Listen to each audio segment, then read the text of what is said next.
Hi, Eileen. Good evening to you. How are you? I'm good. How are you? I'm doing very great. Thank you so much for saying yes to be interviewed today. I'd like to introduce myself formally. My name is Nicolette. I am the creator for the podcast titled You're Worthless. Read that again, the juxtaposition of your very soul. Now, before we start, I'd like to read a bit of introduction for our listeners, and then we can get right to the conversation. So, hello everyone. Meet Eileen Marcus, the boss who beat the odds. Eileen wrote the book on managing annoying people, literally. She's also the boss lady behind Align Workplace, a company that helps leaders and founders level up their game with innovation and talent. Eileen has been killing it in the executive roles for over 30 years. She has led badass teams in huge organizations across different industries. She has saved a failing social welfare agency with 10,000 staff, jet sets for tech stars, a top seed accelerator, and mentors groups of entrepreneurs to launch and grow their businesses. But Eileen's journey hasn't been all rainbows and unicorns. She has dealt with some serious stuff like beating a rare cancer at 39, surviving a nasty divorce, and getting fired when her boss got busted for embezzlement.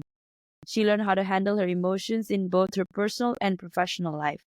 She is here now to show us how to bounce back from setbacks, rock in innovation, and create an aligned workplace where everyone wins. Wow, wow, wow. Welcome, welcome, welcome, Eileen. Thank you, Nicolette. Thank you. Thank you so much. So, before we get to the serious stuff, can you share with us what was it like growing up as an Eileen Marcus? I was the black sheep of my family.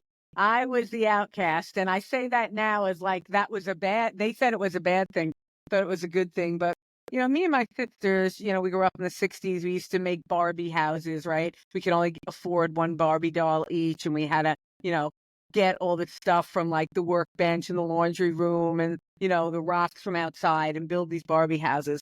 And I was a very good hunter and gatherer. So I'd always get like the best stuff. And then I'd want to like build it together with my sisters. And they would go and complain to my mother and say, Eileen's bossy, Eileen's taking charge. And my mother would go complain to my father. And he'd be like, yeah, be nice to your sisters. Stop bossing them around. So that's what it was like because they should have known I was a boss. I'm going to build a better house and I could fix something. Instead, they didn't really encourage me to be me. So I love the name of your podcast because it's really about I had to find that I was worthy. And they never really let me know that. I was always not doing it their way or being bossy instead of, wow, Eileen, you have a bigger vision, a better idea. You're better organized. Let's let you do it. So it was fun Wow. growing up. I had a rough time. Are you the eldest? No, I'm the second oldest Okay, of so you're four. the. Four sisters. I used to say that, 1 and 3 are odd because there are four of us, but now I think 1, 3, and 4 are odd. Only 2 is not. Wow. Wow. Okay. I can definitely resonate with being the black sheep. There's just two of us, me and my younger sister. So I'm the eldest. So yeah, I'm the one who's like out there, trying to conquer the world. So one step at Yes, a time. make a difference. That's right. That's why we were The put next here. step is this one. So Eileen, what is your backstory? What inspired you to talk about annoying people? So my backstory is that I was always trying to prove myself, but I was a good worker.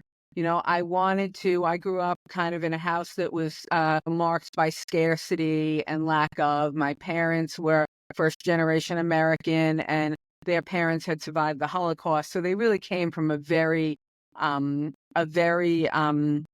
non-abundance mentality, a very scarcity mentality, fly under the radar screen, don't show yourself. And it was rough at home. Like I said, I didn't get along with my sisters. So I found community very early on because if you joined the swim team, if you volunteered, not only was there other people there, but I was allowed to do those things. I wasn't just hanging on the street corner, so my parents would let me out. So very early on, I found community and belonging.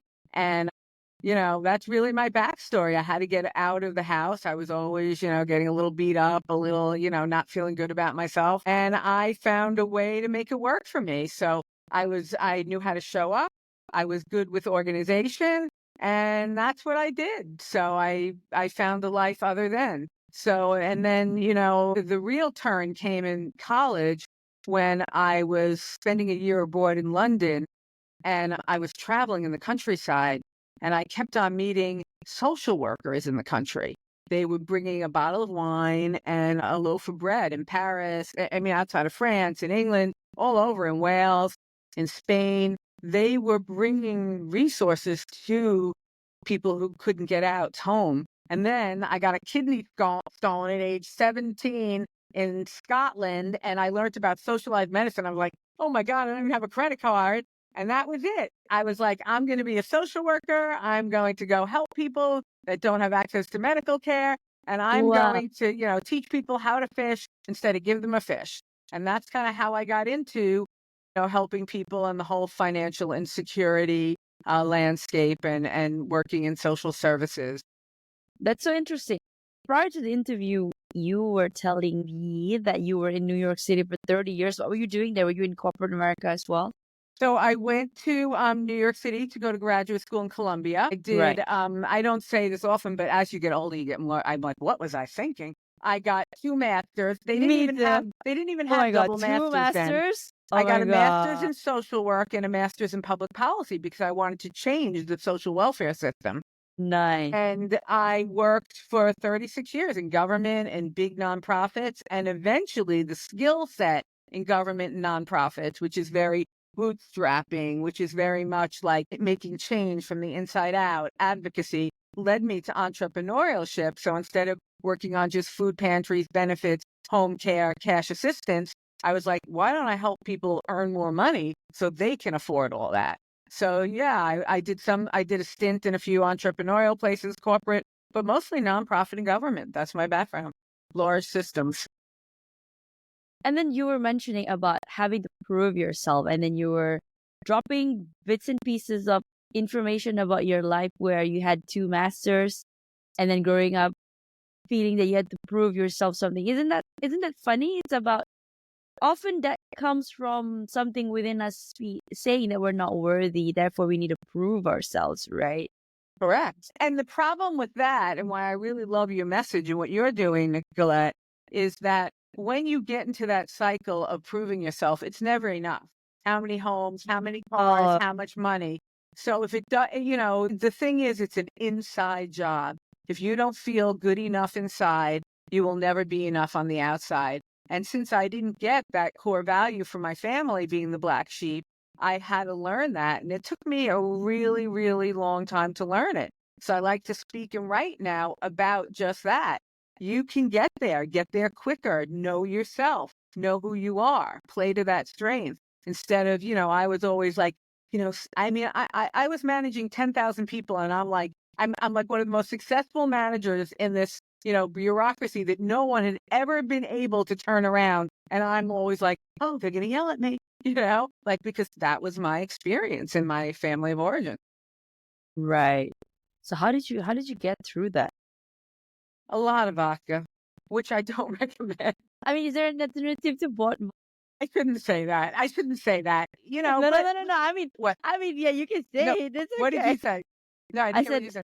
no. I said you said vodka, right? So Yeah. so for people who would like to opt for an alternative route, is there Yes. a way? No. So, I say that tongue in cheek. You mean jokingly, meaning Yes, that yes. when you're in those pressure situations, when you're in those hysterical, post-traumatic stress situations, working for a new mayor in a high-level job, blazing a trail that no one's done before, right? You have to find coping mechanisms. And that's why now I talk about managing annoying people, because it's really about managing myself and what I should have done and how I should manage myself so that I show up, kind and generous and with integrity and not always all over the place. Because we all know those people that they're like a tornado. They get things done, but you don't want to be in that, in that zone with them or in that Yeah, circle.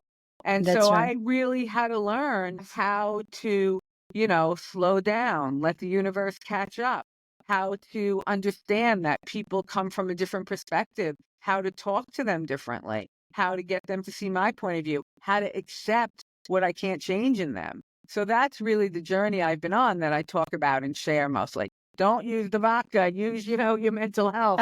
Stay sane. That was the how do I say that? The intrinsic message from that. I love it. Yeah. Okay, so Eileen, why does managing our own behavior matter? Hi, I'm Nick Nieras, your host of the Your Worthless podcast. Now, if this real raw stories hit home, don't wait. Please follow, like, and subscribe my Spotify and YouTube. For bite-sized inspirational reels, follow me on Instagram, TikTok, and LinkedIn. Don't wait. Your transformation starts today. Thank you, and bye for now. Because what we bring is what we get. So if we start the day, we're late, we're rushing, our phone isn't charged, our car is on empty, we forget our lunch, we don't eat breakfast, and we're cranky. That's what people actually, we think we're holding it together, but that's what people reflect back to us. They're anxious. They see us rushing. We don't have time for them. So managing how we relate to other people and the kindnesses or the messages, the world is like a rubber room, right? What you put out there bounces back to you. So it's really important to manage your own behavior because you're important and you are worth something and you matter. And if you don't manage that sphere around you, everything in it will turn to mud and will get stuck, right? You will, there's all these studies about we are the sum of the 7 people we spend the most time with. And if you're negative, Yes. that's what you're bringing. You're going to attract those negative people. Yeah, that guy cut you up. Yeah, that you should have got that promotion. Yeah, that person stole that offer from you. Yeah, that was your idea. And that negativity, unfortunately, human nature feeds negativity.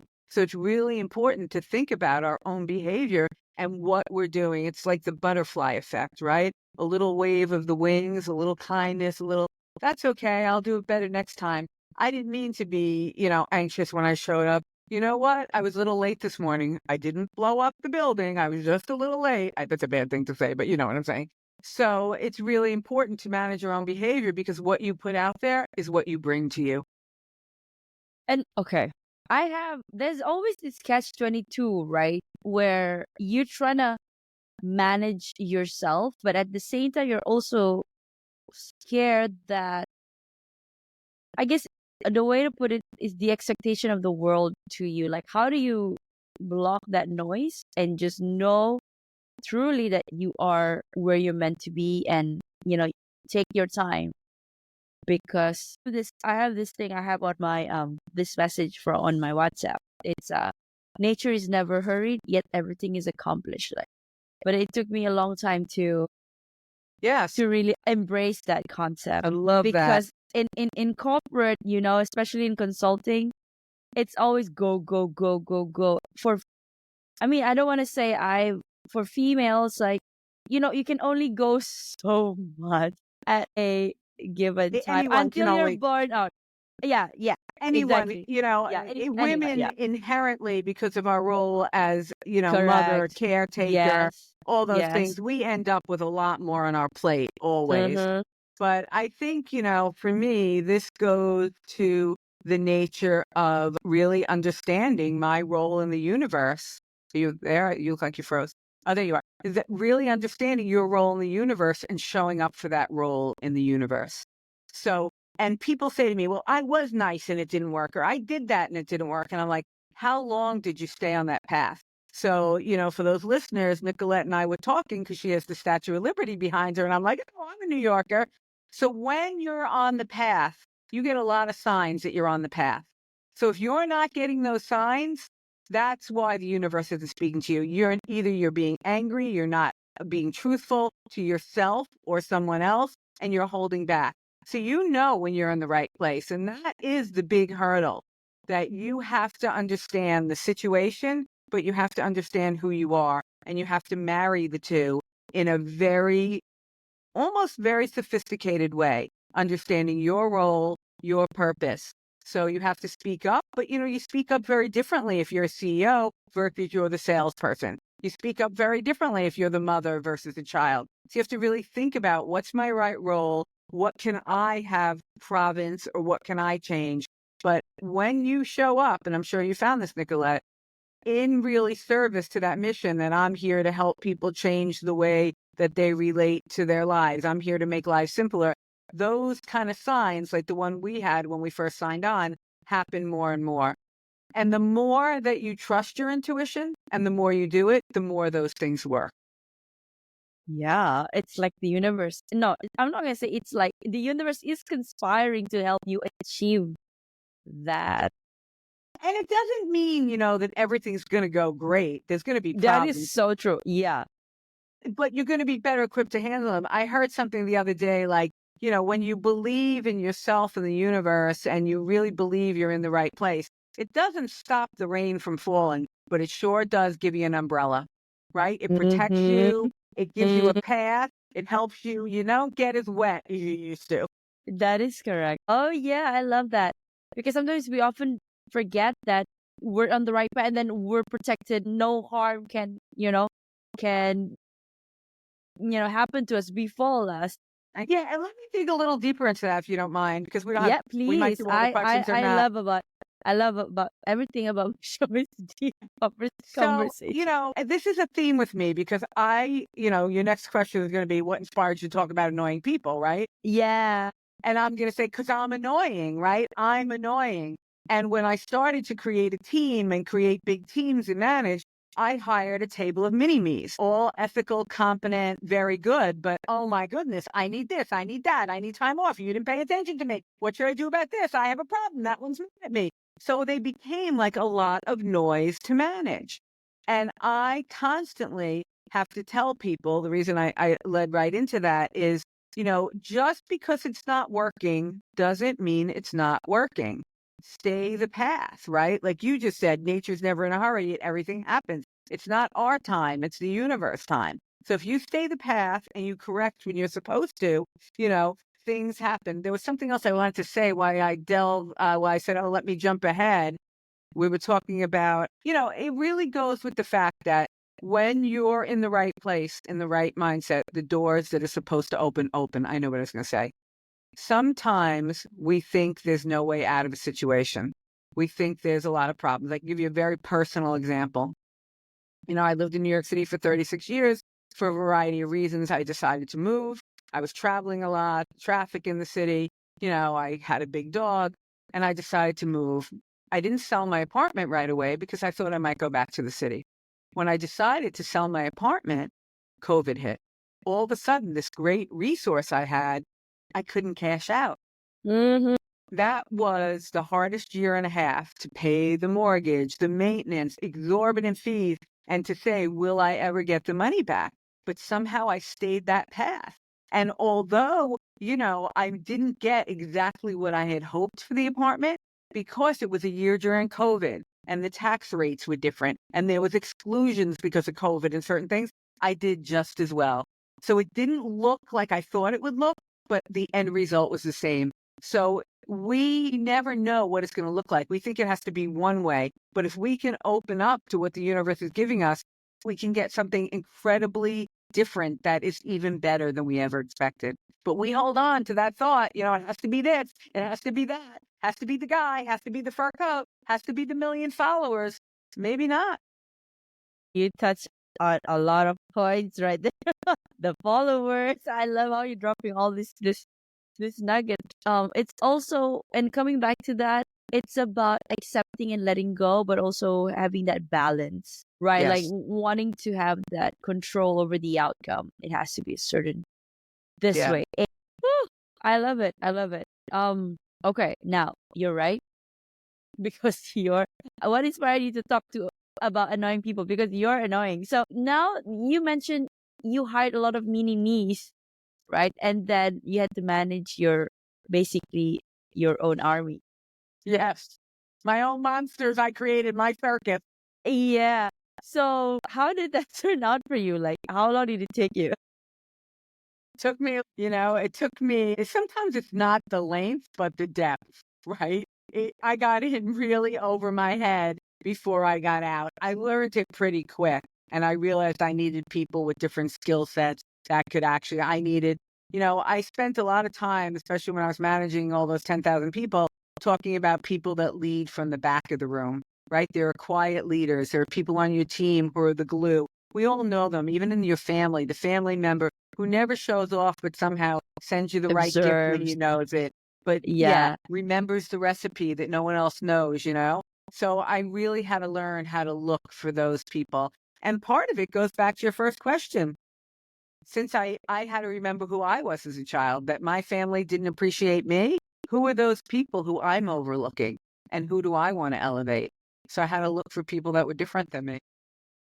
Mm. Mm. Wow, I love it. Okay, Eileen, what are the physical signs of annoyance? Well, first of all, we missed my favorite question, but the physical signs of Okay, annoyance. okay, No, I know what you're I'm gonna gonna say. go back. The physical signs of annoyance is real. It is a gateway to anger. Right now, It we know is. annoying. Right now, years ago, people didn't want to talk about annoying. Then, once again, COVID, Zoom, online meetings, all of a sudden, oh, mental health. I don't want to get annoyed. Right. So, like, this is a hot topic again. I always knew it was a hot topic because annoyance is a gateway to other feelings. Feelings are never wrong. They might be misinformed, but they're never wrong. What's wrong is our reaction to them, how we take a feeling and then blow it up, right? Like start a fight when it's just a little problem, or get in deep, or get a thought in our head that, oh, that person's trying to screw me. You know, we play on that. So the likelihood that you will get annoyed, I can say, is 100%. I do not know one person that never doesn't get annoyed. There will be someone that will absolutely annoy you. And when you get annoyed, you have physiological changes. It's a fight or flight response. Your amygdala gets triggered, right? So your blood starts pumping, your temperature goes up, your adrenal glands get involved. So your ability to problem solve, to think straight, all go out the window. And of course, when your temperature goes up and your pain threshold goes up, your pupils dilate. So you start to look crazy. So you think you're holding it together, but everyone else knows you're not. We've all seen that guy in line, right? I say the Okay. line. You know, I was in line in the supermarket the other day, and this guy is like breathing down my neck, right? And there's a long line. It was a holiday weekend. And I say to him, sir, we're all online. He goes, well, it's my first time at the supermarket. I'm like, right, but it's not your first time on a line. And yeah. How did you respond to that? I said, it's not your first time on a line, is it? Neither Yeah, of I said, sir, we're all in line. We all want to get someplace. Can you exactly. please give me a little space? I don't need you breathing down my neck. It's one of my tricks. Ask And he, directly. Ask directly. Instead of, because wow. what's the opposite? Why is this guy on my back? And what's it? And should I let him go? And shouldn't I? And why is he more important than me? And why does he, blah, blah, blah, blah, blah. The noise in my head would have gotten so huge. And then we go back to what I talked about at the beginning. I show up to the next place angry. I'm mad when the cash register doesn't ring up the right price and I call over the person to help me. But instead, Mm. I just said, sir, you need to back off. I don't know where else you shop, but this is how we do it here. So he took it well then. Or he was Yeah. just like, Part of that goes back to worthiness. It's in your nonverbal clues. People get more information 55% faster, I believe, through nonverbal cues. So it's about, that power pose, not aggressive, standing your ground, looking at him in the eye, speaking slowly and calmly, not letting your voice get up, and letting him know you mean business. It makes a big difference. wow, this became a coaching session for me. I love it. Slash therapy. We're gonna get to therapy if you don't mind sharing about your personal life story. But okay, let's cover the business side of things. So, oh yeah, and you said how likely you answered everything, Eileen. Okay, Oh, I you like. asked about the business side. Yeah. Well, I want to go through some of the questions. I like to go to one and then come back Whatever you to want. it. So can I just ignore it if I am annoyed? You can, but it won't go well for you. Meaning, you'll just get angrier and madder, and the human brain can only handle so much, right? So Mhm. if you're annoyed and you ignore it, it will come out in a time. We all know that expression. I'm sure you have it where you are too. The straw that broke the camel's back, Mhm. right? So you think you're going along fine, and then the printer jams and you lose your mind, right? And you're like, why am I losing my mind over the printer? Now, it could happen, as it's happened to me in, very important executive meetings where someone says one thing and I think I'm handling, and all of a sudden I'm like down their throat. Just that. Is that You. right? So Oh you my God. cannot ignore it. You can't outrun your feelings. What you can do is address them, figure out if they are actually factual or not. Is that person actually trying to screw me? Is this fact real? Did this not happen? And then adjust accordingly. Sometimes you have to accept it. Sometimes you have to let it go. And sometimes you have to bring it up and say, this is not fair. I don't like what's happening right now.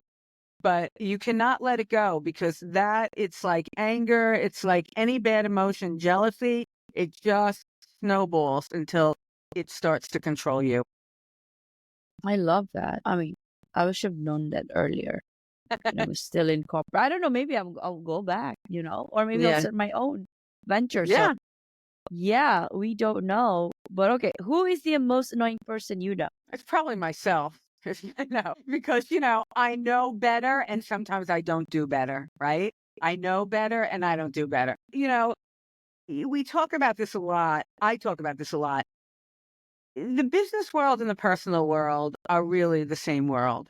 Whatever, Mm, there's a saying, right? As it is above, it is below, it's below. everywhere I go, there I am. So chances are, even if you think you're showing up, which I did for years, thought I was showing up so much better in the business world than I was, because, I talked about the relation with my sisters, than I was in my personal life. Mhm. Frankly, I wasn't, because what was happening in it was, if there was someone in the business world who reminded me of my baby sister, reminded me of my mother, or reminded me of the way my father yelled at me or looked, I right away didn't like them. And I brought a whole bunch of noise in my head to them.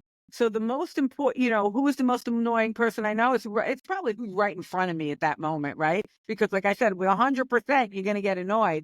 But you have to really think about, why are they annoying me? Do they remind me of someone that gave me a hard time, or I didn't like, or wasn't nice to me? That's one set of people that annoy us. The other set of people I call mirrors. These are very hard. They're people that either reflect back to you who you are. My mini-me's, they talk too loud. I wanted this. Now I see why, I was, the secretary was blocking the boss's door when I tried to get in, because she knew. Is that In a bad mood.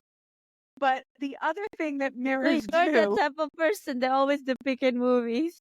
yeah, I Stop, mean, Eileen, block all my call, change my yeah, calendars. yeah. But the only thing I can say about that type of person is when the place is blowing up, who's the first call? Get Eileen in here.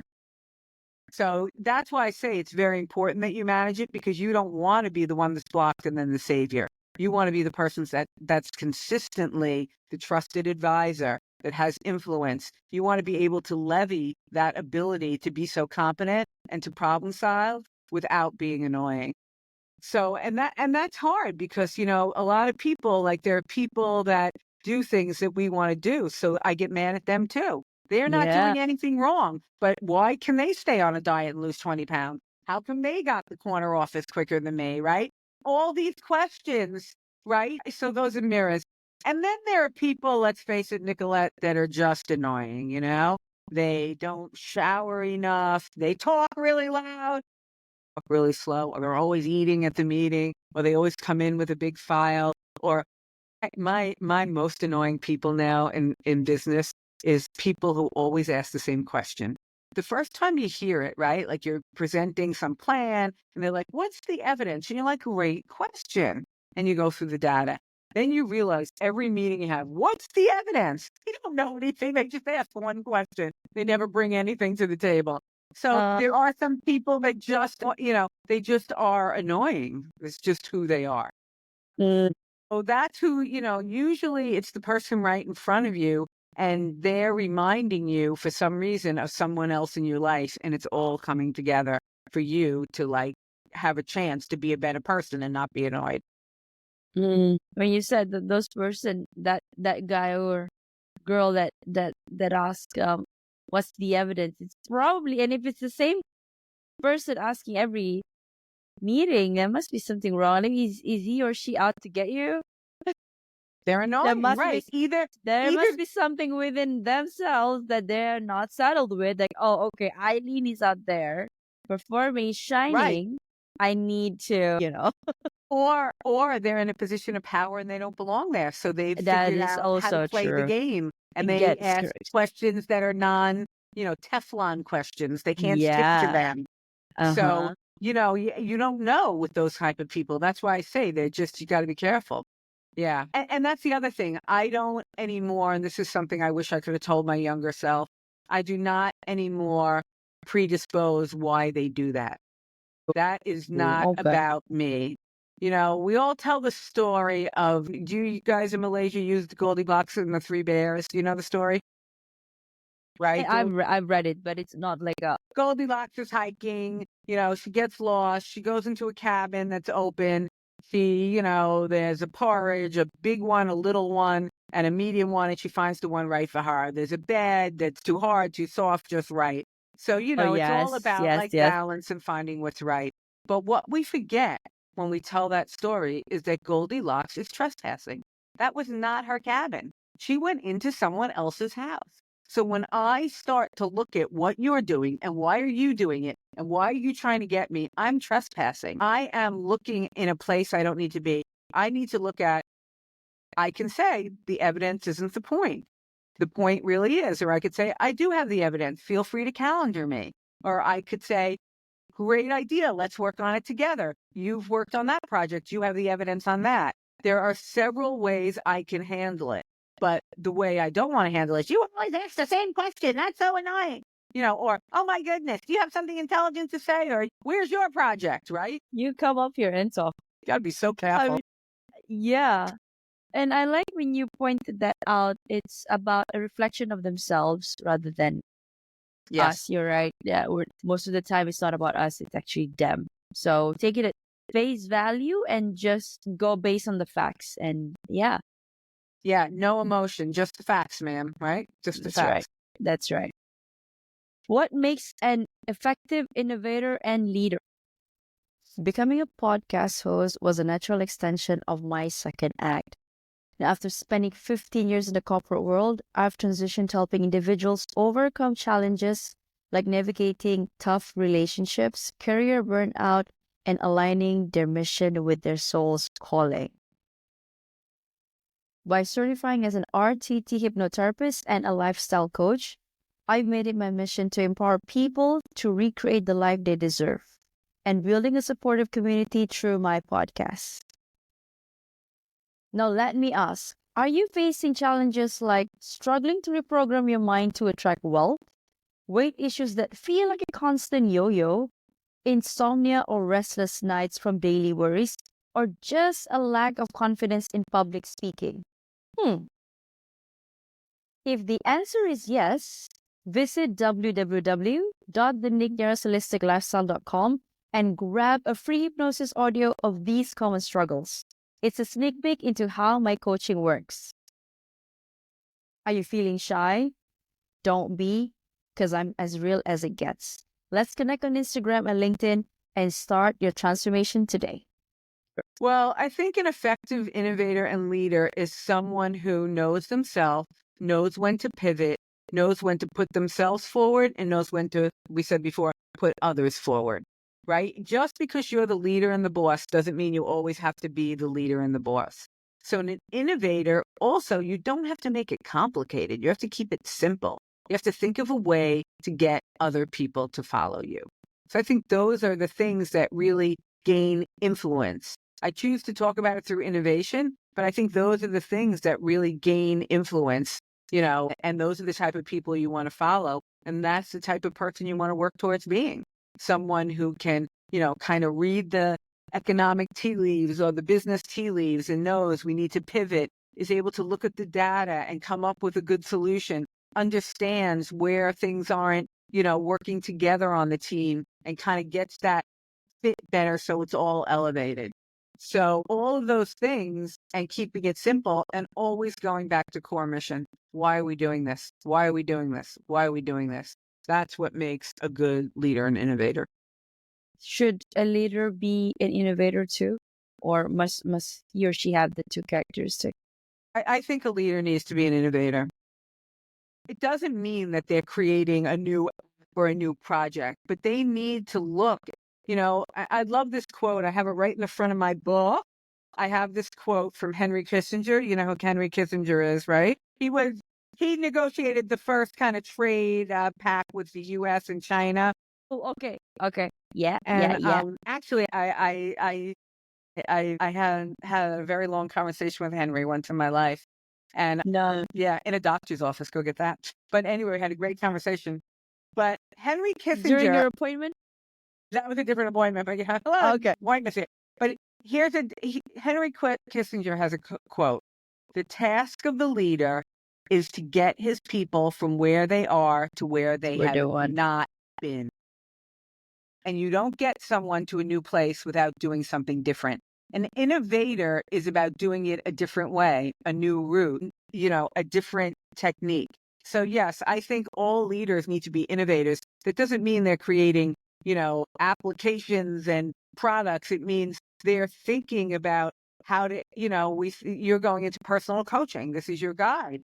Yeah. Personal coaching world has changed so much, right? How we talk about the self, what it means to be a personal coach, how we work with someone. It wasn't always like that. So you have to keep abreast of what are the techniques? How do I talk to someone? How do I get them to understand their role? How do I get them to communicate? So that's what it means. You have to be abreast of what techniques and tricks are out there to get people to really want to perform. We all talk about that quintessential TED Talk, Simon Sinek, what's your why? Simon didn't create anything. He created a thought. What's your why? But that changed everything. So yes, I think leaders need to be innovators in their thought and their actions. Yeah. I'm reflecting back as you were saying, I'm reflecting back to myself, like I'm about to go into an uncharted territory, which Yes. is this one. And I mean, physically, the physicality of it, and also the things that I'm gonna do, and hopefully marry it with the experiences that I've had in the corporate world. Yeah. So yes, Eileen, I'm gonna hold you to it on the message we we said during the before the start of our interview. So okay, Eileen, what if I love the person who is annoying? Well, I always get the question of this is for work, but I have a mother, a brother, a sister, my wife. Oh, Sometimes my partner, yeah. my partner. So, this is an answer I'm giving that is new. I used to say, look, work is one thing, business is another thing. At work, you made a commitment. You have to understand negotiation, blah, blah, blah, blah, blah. I don't think that anymore. I think that it's a really complicated world, and you can love someone and be mad at them at the same time. You can love someone and not respect them for a minute. I think you have to really look at the long term about, am I working for the right person? Am I in partnership with the right person? Do I really value them?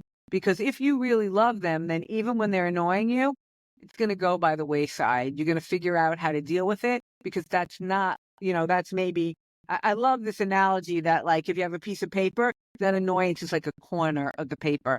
The rest of your relationship is this.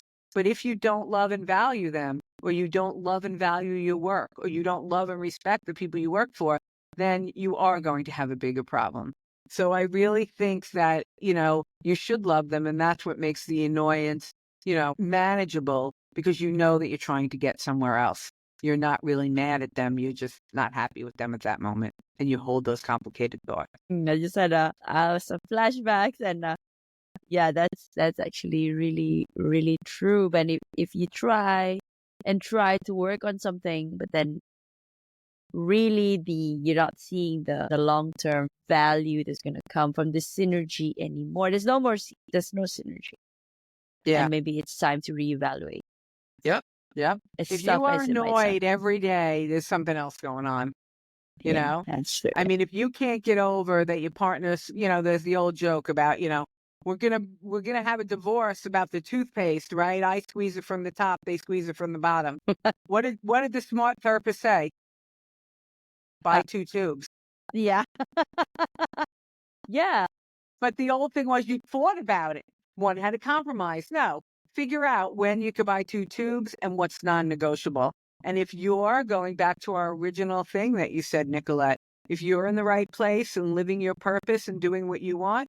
Now, sometimes, I have a daughter, almost your age, and my daughter, she's not like me. I mean, she's very much like me, but she's not like me in the way that I'm mission. She's not like, But I'm mission driven. I'm going to work for an organization that, helps people, that, helps people to get access to benefits or gives people jobs.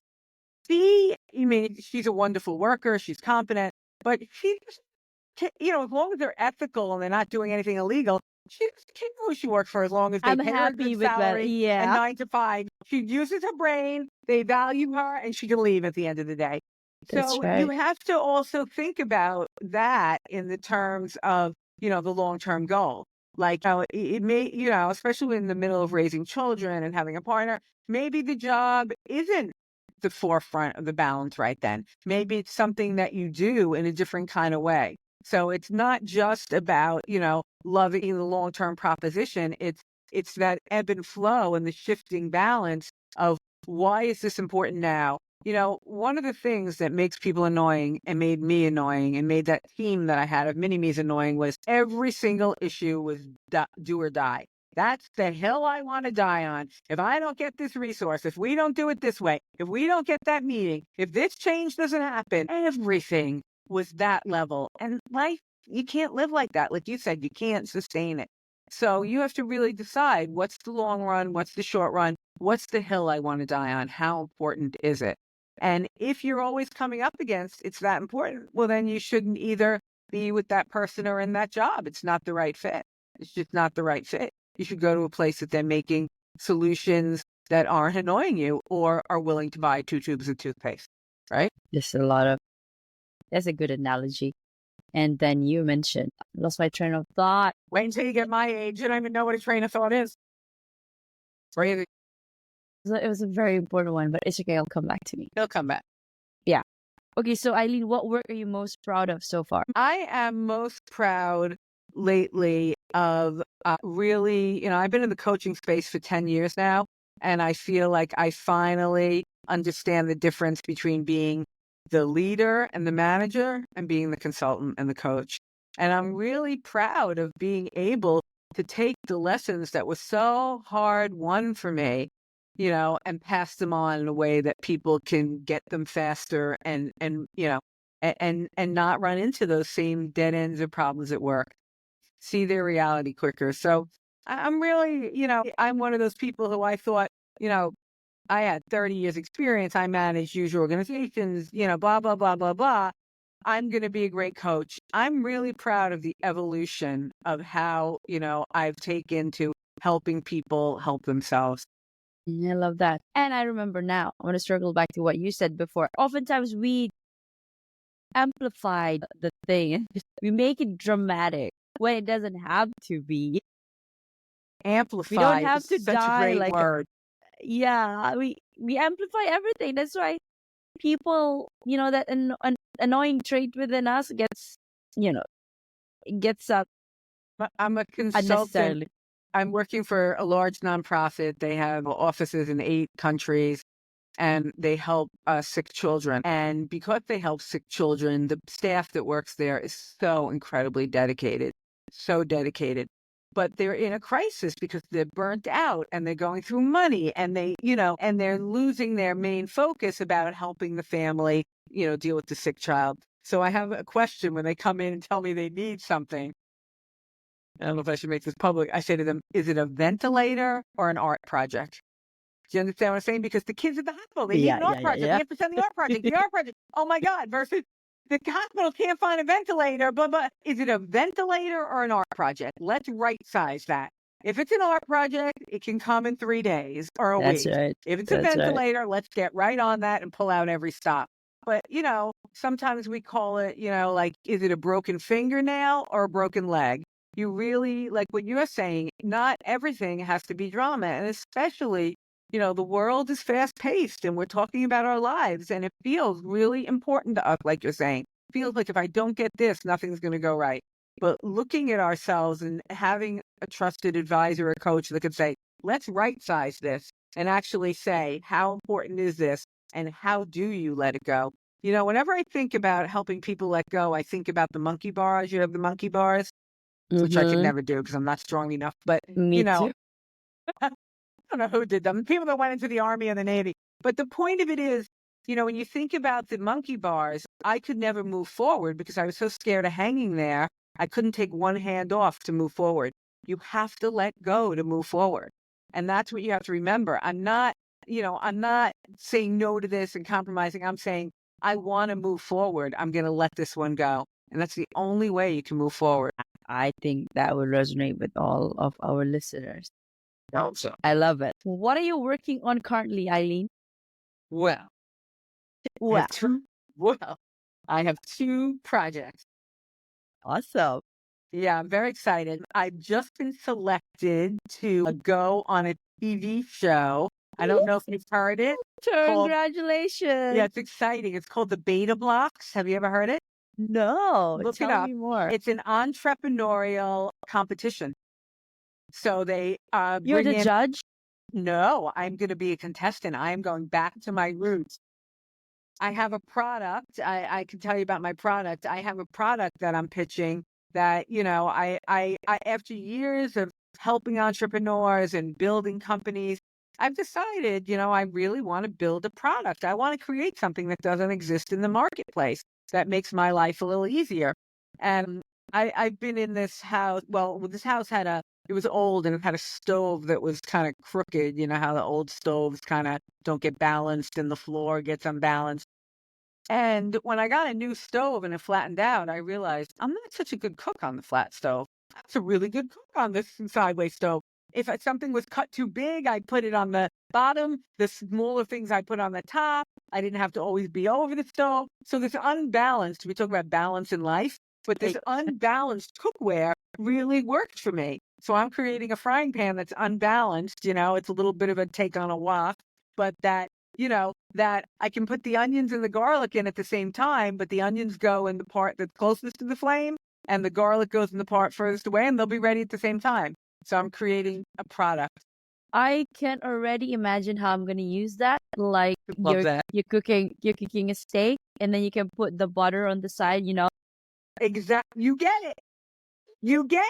And if you're like me, I cook for 1, 2 people most of the time. I don't want to make 4 frying pans. I'm cooking for my family. I want to be able to cook literally 1 pot meal, but I don't want it to be mush. I want it to have individual flavors. Brilliant. Exactly. So that films in February. So I'm in the middle of creating my MVP, my minimum viable product, and that. And then I am working on my second book, which, my first book was called Managing Annoying People. And my second book, we have a few working titles, basically Managing Annoying Me, How to Get Out of My Own Way. But in the book, I talk a lot with a friend of mine, we're in our 6th decade. And we talk a lot about why did we just do that? And how did we get into that situation? And why am I still fighting with this person? So I might call it Conversations with Kathy, because, you know how it is when you're like, you just cut someone off and you nearly kill yourself and you speed up to the light and then you slam on your brakes. You're like, what was that? I say, Kathy, I nearly just killed myself. So it's those conversations. Why do we do those things? And how do we learn? So I'm writing a second book that I'm about to find a literary agent and then onto a publisher. So I'm very excited. Oh my God, exciting times for you. Hearing Very about exciting. it, it's like, wow. Okay, Eileen, we're going to pivot to a self-worth question. In your words, how would you define self-worth and why is it crucial for personal growth and happiness? Yeah, I think we touched on it. Self-worth is that inner knowing that I belong and I have something to contribute. It's not about what makes me happy. It's not about, to be loved. It's about how do I nourish my soul to give what I should to this world. And I think that's what self-worth is about. Beautiful. What is your heart's greatest wish? That's a tough one. I think my heart's greatest wish is that, we really try to walk in another person's shoes to see their perspective so that we can change our behavior. Do you have a mantra that you live by? Yes, I have several. My favorite is your reactions speak louder than your actions. Mm. So how you react, your reactions speak louder than your actions. Because when you plan something and think you know what you're doing, that's one thing. But when you react and shoot from the hip, that tells a whole nother story. Wow. Thank you. You're welcome. Definitely something for me to ponder upon today. Eileen, if you could create a quote right now for you to leave to the audience listening and the world as your legacy, what would it be? What would my quote be? Well, I think it would be you matter. You have noble purpose. You and your actions matter. How can people reach out to you, Eileen? LinkedIn is a really great way to get me. Eileen Marcus, ILENE MARCUS. And then I have a website, eileenmarcus.com, ILENEMARCUS.com. Of course, managing annoying people, I usually pop right up with an orange book. But, if my name, ILENEMARCUS, and I love LinkedIn. I'm really trying to grow my followers. So Me too. That's like my new Instagram. Yeah. You gotta build my following before I get to manifesting. yeah, manifesting, it's fine. And there you have it, guys. You heard it from the person herself, Eileen Marcus. Before we close off, Eileen, I'd like to thank you personally for the work that you're doing for the world and for advancing every step of the way despite the challenges, creating trails that will come after you. For our listeners, this has been that one podcast with that controversial name, You're Worthless. Read that again, the juxtaposition of your very soul. Now, if you find yourself thinking that you are worthless, you're probably not alone. But more importantly, ask yourself a level deeper. If I'm worthless, then why the heck am I here? It is because your soul have chosen to be here energetically, and that is all the way from the ethers. And for that reason itself, you are worthy and you are enough. This has been Eileen Marcus, your guest of the day, and Nick Nieras, your host, signing off. Thank you so much, Eileen, for your time. Thank you.